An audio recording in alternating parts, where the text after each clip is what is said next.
Bonjour, je vous propose dans ce tutoriel, une petite démonstration de ce qu'on peut faire avec Miro. C'est le deuxième tuto que je propose, Miro 1. Je présentais un peu les outils d'édition que vous avez à gauche ici pour créer un document, notamment alors moi je suis enseignant, je suis prof de SVT et j'utilise Miro dans mes cours. Donc je dépose, sur Miro différents documents, documents livres, documents vidéo, et puis donc possibilité aux élèves de consulter puisqu'on peut partager, hein, ici en haut à droite, on a l'outil de partage pour le proposer, pour des révisions, récupérer, différents documents pour des élèves qui étaient absents, heu, proposer des bilans. Dans cette, vidéo, je vais vous montrer comment on peut créer, des petites capsules vidéo pour, aider les élèves. Personnellement, j'ai une chaîne, YouTube, hein, je peux vous montrer, voilà, c'est un exemple de tuto que je vais vous montrer tout à l'heure, comment j'ai réalisé ce petit film, pour un TP, mesurer la taille d'un spermatozoïde humain en cycle 4 en SVT.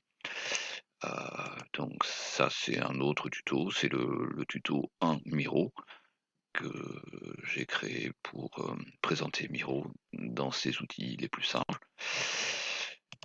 Et puis ça, c'est la chaîne, YouTube. Voilà, si je vous montre gérer les vidéos, j'ai, déjà réalisé quelques films. Donc je reviens à Miro.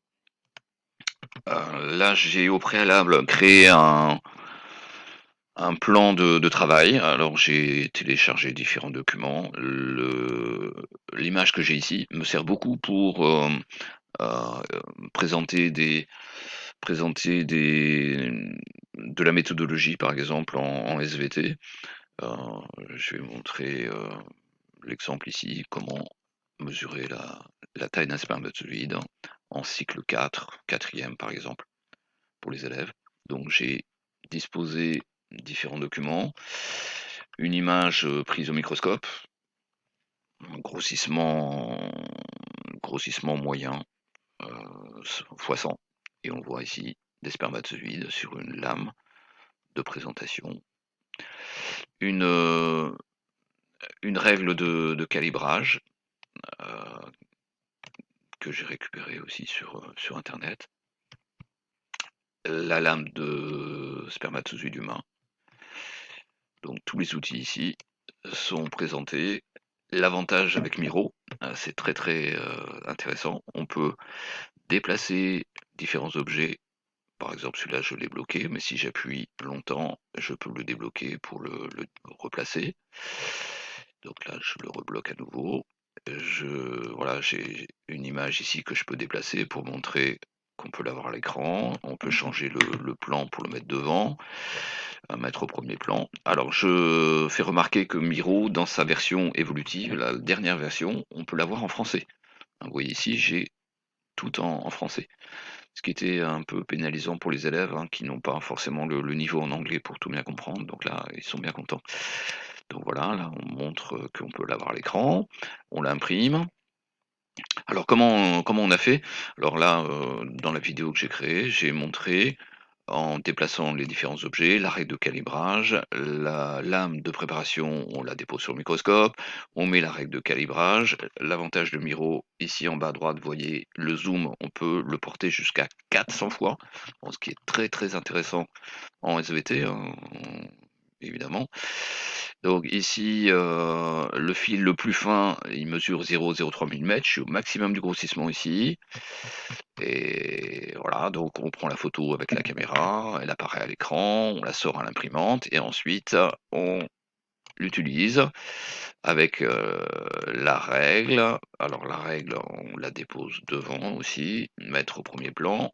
J'utilise la règle, on peut tourner la règle avec les outils d'édition, on peut placer la règle, voilà, et on peut avoir la taille ici, 1,5 centimètres, et après, on peut demander aux élèves d'utiliser une calculatrice, ou mieux un tableur. Ici, on rappelle que sur Miro, on peut disposer des liens. Là, j'ai le lien avec un document tableur mis en partage. Donc si je l'ouvre ici, j'ai la feuille de calcul qu'on peut agrandir et puis montrer les calculs ou faire les calculs aux élèves avec le fameux produit en croix et on trouve la taille d'un spermatozoïde 0,04 mm. Voilà, je reviens à Miro. Alors comment réaliser cette vidéo? J'utilise comme beaucoup de collègues un outil gratuit, alors gratuit dans sa version basique, c'est-à-dire qui permet des enregistrements jusqu'à 15 minutes, ce qui est largement suffisant pour maintenir l'attention des élèves, hein. On sait qu'au-delà de 10 minutes, c'est compliqué. Donc il s'appelle Screencast-O-Matic. Donc au préalable, il faut télécharger le Web Launch Recorder, hein, je vous montre en bas à gauche ici, affiché dans le dossier. Voilà, je l'ai téléchargé encore ce matin. Alors, je sais pas pourquoi, il faut le télécharger à chaque fois, donc on l'enregistre par-dessus le précédent. Donc on le lance et au lancement, on a, un cadre en pointillé, alors à la base noir et blanc, là il est en rouge parce que je suis en phase d'enregistrement. Et puis on a, les paramètres et puis il faut un micro, soit le micro de l'ordinateur ou moi personnellement j'ai un petit micro, extérieur. Donc là je suis en train de m'enregistrer pour créer ma capsule vidéo Miro 2 et voilà, c'est pas plus compliqué et ensuite, bah, on gère la chaîne YouTube, hein. J'ai, ici le contenu de ma chaîne. La dernière, vidéo que j'ai faite, c'est, la mesure de la taille d'un spermatozoïde. Je l'ai mise en public, elle dure 7 minutes 36. Voilà, donc retour sur Miro et voilà, je vous remercie de votre, attention. À bientôt.